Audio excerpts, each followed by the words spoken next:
Hey dear, Zunzi here with another chapter of Hunter x Hunter, and I have tons of news and announcements for you. So let's go ahead and dive in and jump aboard the Black Whale.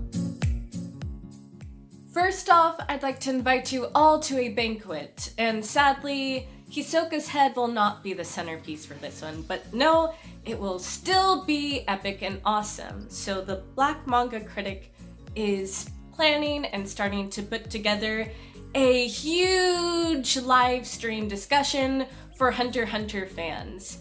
So it's going to be kind of like how One Piece has reveries, only Hunter x Hunter fans will have banquets as a type of wrap-up discussion for the latest batch of chapters.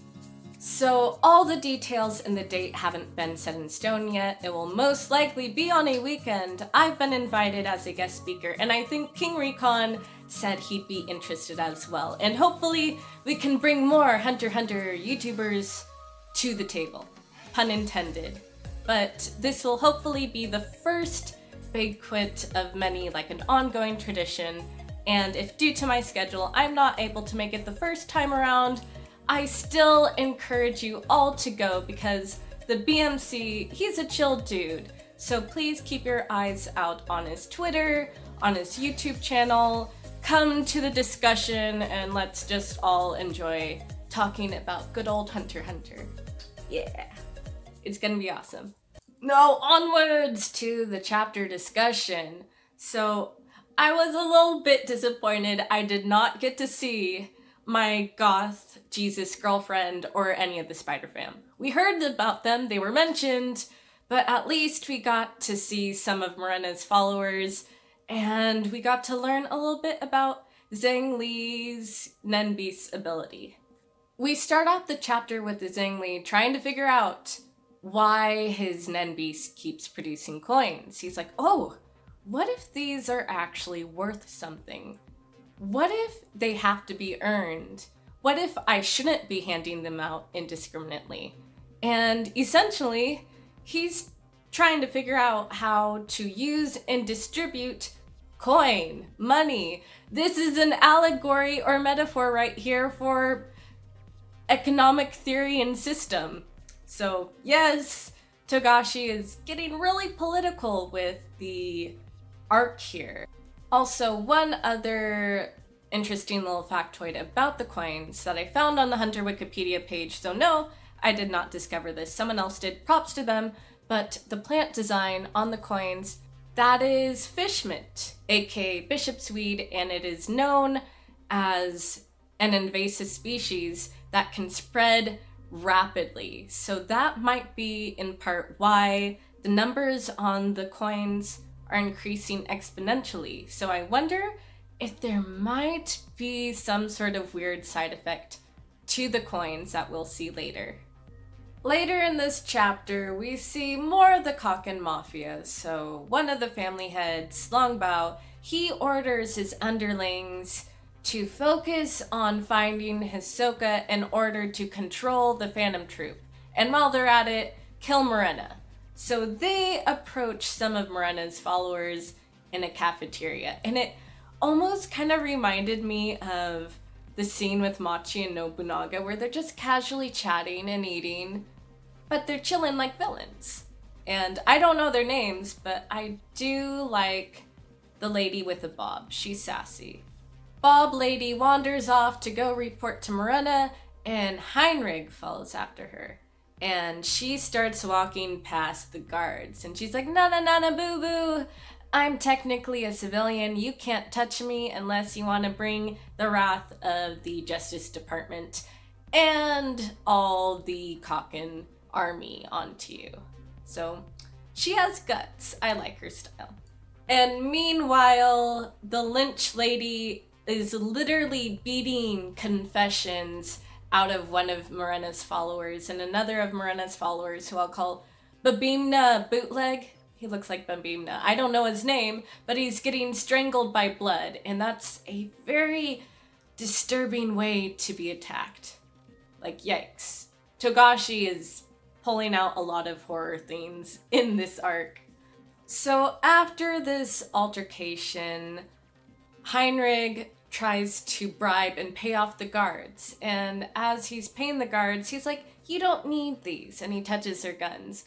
Only after he walks off, their guns turn into snakes and shoot them in front of everyone in the cafeteria.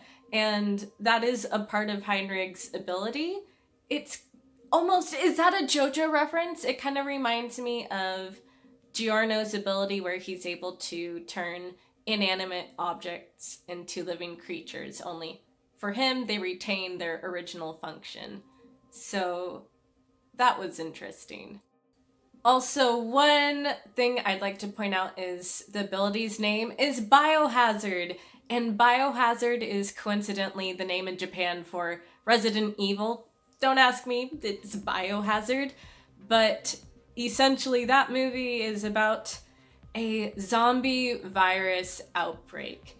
And I'm not kidding with the horror themes in this arc, and there's one article that was almost prophetic that I'd like to share with you, and I think it's interesting how this chapter is paralleling 380 called Alarm, where we're getting these themes of like outbreak and unrest from Mizai's monologue going on.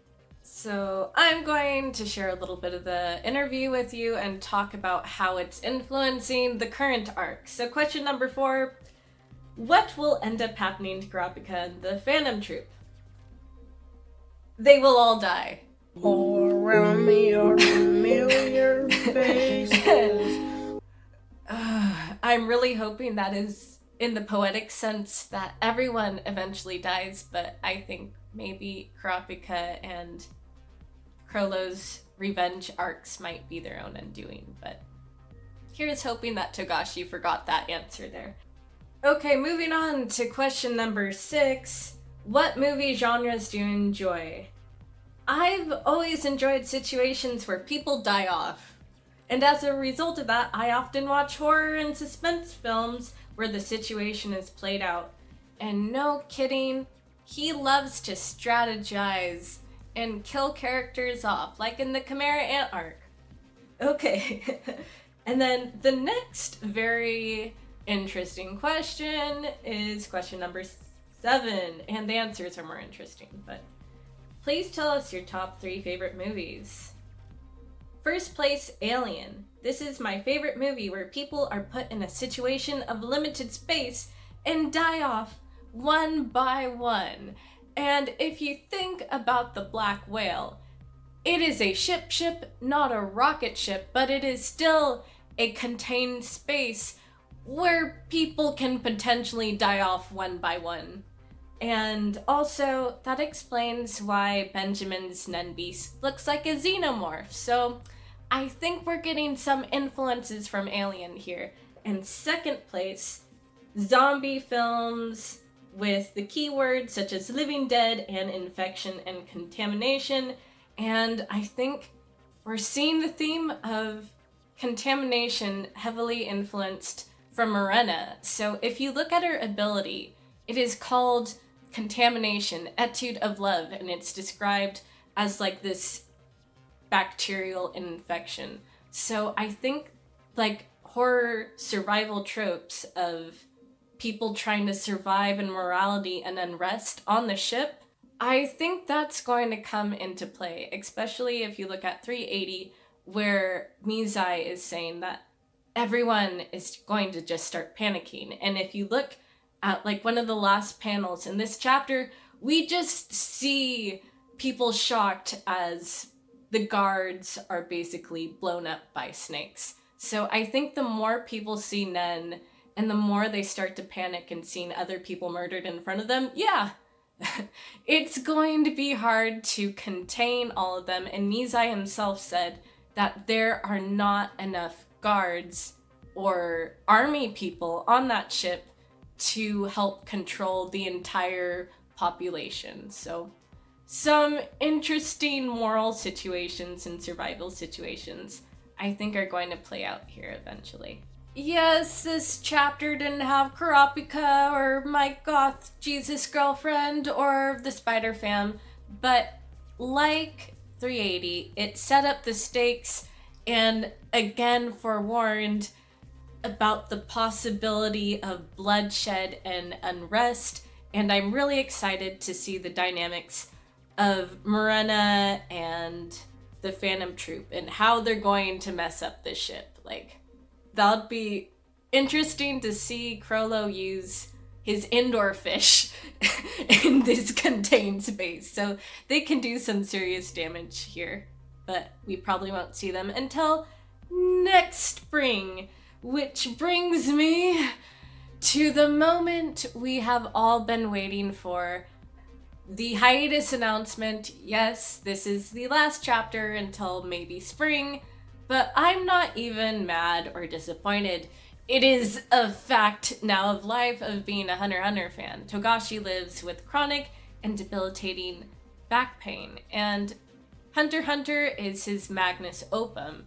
It is a part of him, and I'm not going to tell him to get a different artist. After what happened with the ending of Yu Yu Hakusho, he doesn't want to relinquish control of it. So yeah, he's staying most likely indefinitely till the end of the series or until he dies as the mangaka and artist of Hunter x Hunter.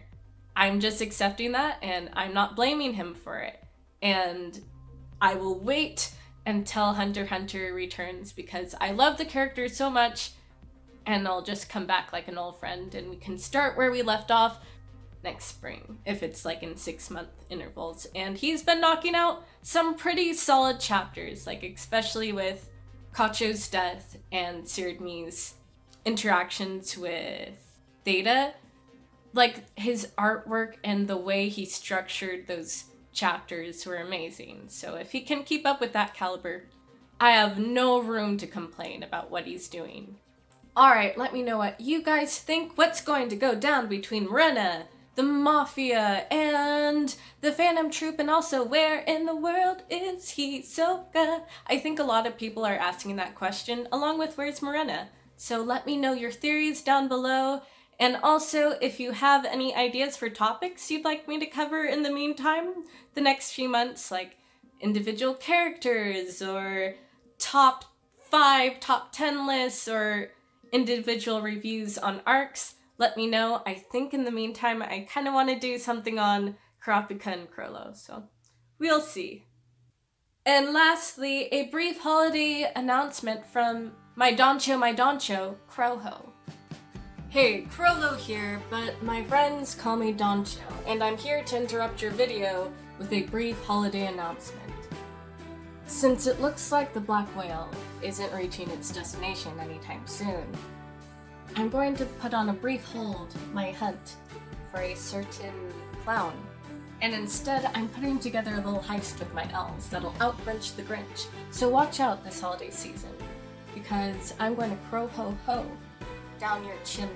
So happy holidays, everyone.